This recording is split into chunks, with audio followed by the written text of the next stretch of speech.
Di episode sebelumnya telah diceritakan bahwa Prabu Anglingdarma akhirnya bisa merebut kembali putranya dari tangan Durgandini dengan bantuan Suliwa dan Arum Kemangi, yang kemudian mereka semua telah kembali ke Bojanegara. Eyang, ayo pulang. Iya cucuku. Di awal episode ini menampilkan Dewi Sintawati yang sedang melakukan perjalanan ke Simbar Mayura untuk menyusul Pati Batik Matrim yang akan menyelamatkan Dewi Kusuma Gandawati, calon istrinya yang tengah diculik oleh Patih Kalam Murka. Di tengah perjalanan, Dewi Sintawati pun melihat ada sebuah rumah yang terletak di bawah jurang sehingga sangat menarik perhatiannya untuk menyelidiki apa dan bagaimana hal tersebut bisa terjadi. Aneh, orang mendirikan rumah di dasar jurang, jauh dari mana-mana. Kemudian Dewi Sintawati pun turun dari kudanya dan segera mengendap-endap untuk mengetahui keadaan di rumah mencurigakan tersebut. Ternyata di dalam rumah tersebut Patih Kalamurka sedang menawan Dewi Kusuma Gandawati. Apakah itu Prabu Anglingdarma? Dewi Sintawati pun merangsek masuk ke dalam bilik kecil tersebut dan menyerang Kalamurka dengan pedangnya.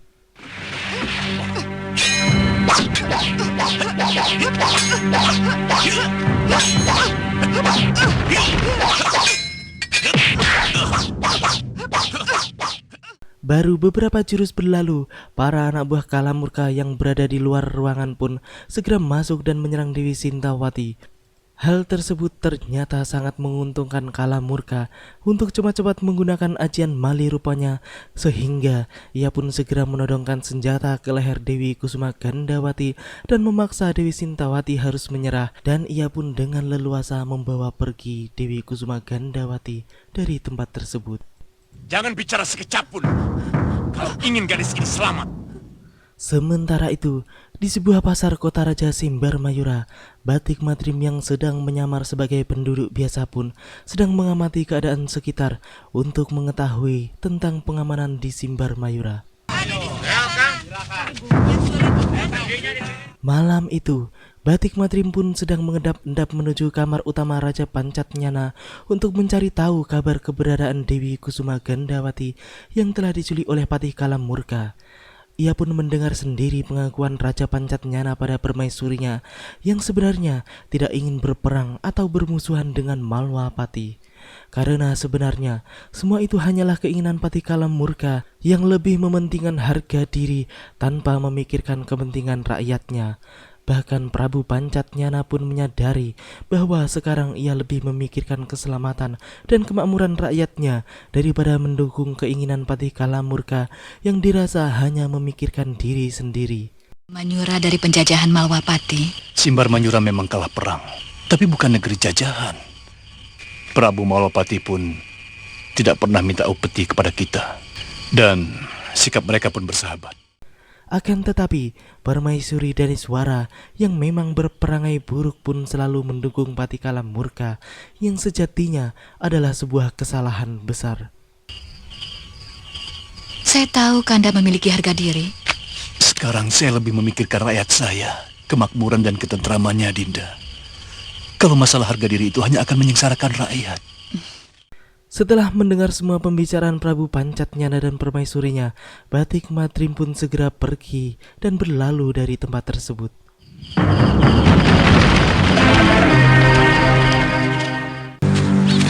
Keesokan harinya, Dewi Sintawati pun mengajak Patih Batik Matrim ke sebuah rumah rahasia bekas peninggalan Ki Tuntang, seorang Trik Sandi Malwapati yang beberapa waktu yang lalu telah kembali ke Malwapati. Di gubuk kecil tersebut, Dewi Sintawati pun memberitahu Batik Matrim tentang adanya sebuah lorong rahasia yang langsung tembus ke istana Simbar Mayura. Ia pun menyarankan kepada Patih Batik Matrim untuk menemui langsung Raja Pancatnyana melalui lorong tersebut, yang kemudian memberikan ancaman pada Simbar Mayura supaya Dewi Kusuma Gandawati bisa kembali secepatnya. Biang ini merupakan terowongan menuju Kutaraja. Kitung Tang memang cerdik.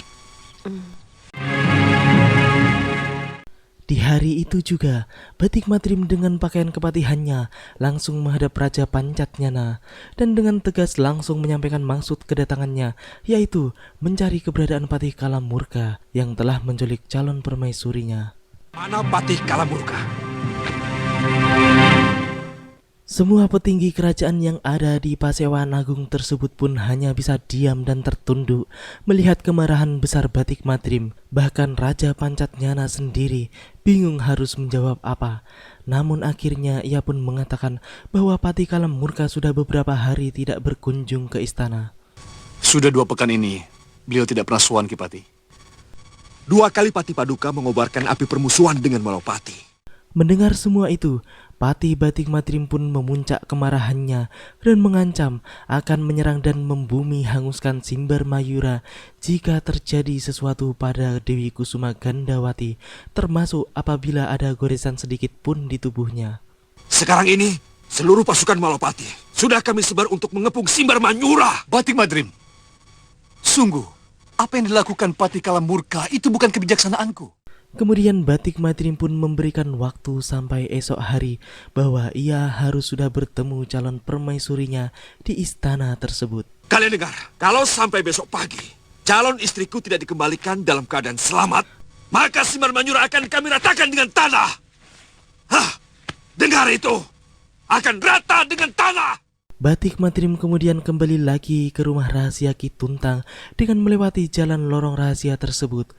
Dewi Sintawati pun dengan setia menunggu kedatangan Patih Batik Matrim dan menanti kabar yang dibawanya. Dewi Sintawati pun senang mendengar kabar baik dari Patih Batik Matrim.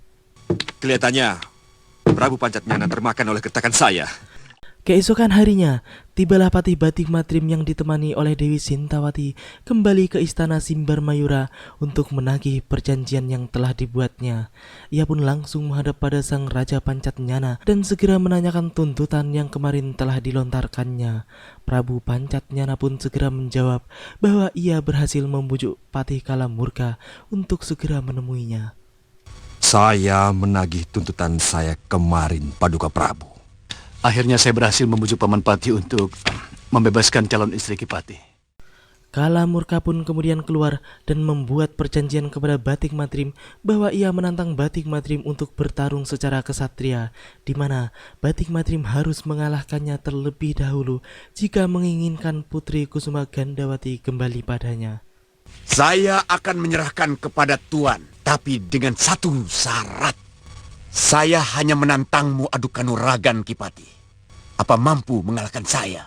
Bagiku tantanganmu seperti teriakan seekor katak yang merasa dirinya sudah menjadi lembu. Setelah melihat keberadaan Dewi Kusuma Gandawati di tempat tersebut yang dalam keadaan baik-baik saja, Batik Matrim pun menerima tantangan Kalamurka. Mereka berdua pun segera keluar ke Daton untuk memulai pertarungan tersebut. Di halaman Kedaton lebih leluasa, Ki Patih, daripada di sini. Mari. Semua yang ada di dalam istana pun ikut keluar untuk tidak melewatkan pertarungan yang sangat seru dan langka tersebut.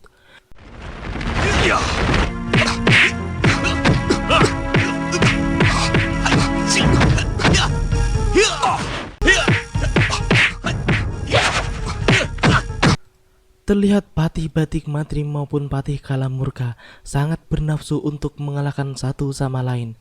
Setelah pertempuran berjalan beberapa jurus, Kalamurka pun dengan liciknya malih rupa menjadi tali tambang yang langsung mengikat seluruh tubuh Batik Matrim hingga Batik Matrim tidak bisa berbuat apa-apa.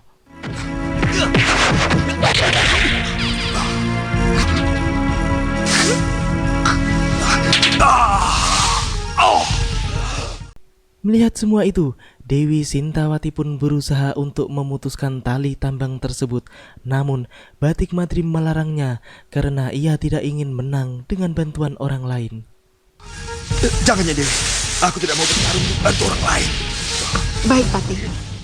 Setelah itu, Batik Matrim pun segera merapal ajian inti lebur saketi dengan kekuatan penuh untuk melepas tambang jelmaan Kalamurka yang membelenggu dirinya. Alhasil, tali tersebut pun putus dan hancur berantakan yang menandakan kalah dan tewasnya Patih Kalamurka.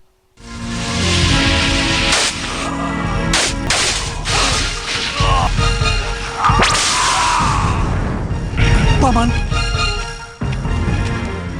Melihat semua itu, Raja Pancatnyana dan para petinggi kerajaan merasa sangat malu dan segera meninggalkan tempat tersebut. Namun, salah seorang menak dengan ganas menyerang Patih Batik Madrim, yang kemudian ia pun dengan mudah dikalahkan oleh Patih Malwapati tersebut.